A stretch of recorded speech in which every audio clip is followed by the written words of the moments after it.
তো জীবনে বরকত কিভাবে আসবে, প্রোডাক্টিভিটি কিভাবে বাড়াবেন, যে অল্প সময় অনেক কিছু করতে পারেন, কিভাবে করবেন আমি কয়েকটি পরামর্শ দিতে চাই এবং আমার ব্যক্তিগত অভিজ্ঞতা আছে।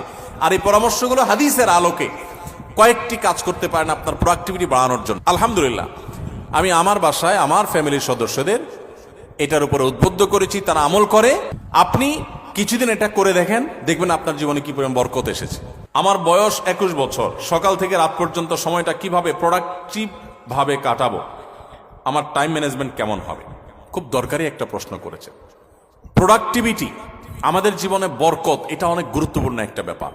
ইসলামের ইতিহাসে স্বর্ণযুগের অনেক সোনালী মানবরা আছেন, তাদের মাত্র 30, 35, 40 বছরের জীবনে হাজার হাজার পৃষ্ঠার বই রচনা করেছেন, গবেষণামূলক বই। আজকালকার মতো কপি পেস্ট মার্কা বই না, যে গুগল থেকে নকল করে কপি পেস্ট করে বই লিখে ফেলছে, জি না। তখন গুগল আর নেট ছিল না, লাইব্রেরি থেকে পড়াশোনা করে নিজেরা গবেষণামূলক গ্রন্থ লিখেছেন, 10 ভলিউম, 20 ভলিউম, 30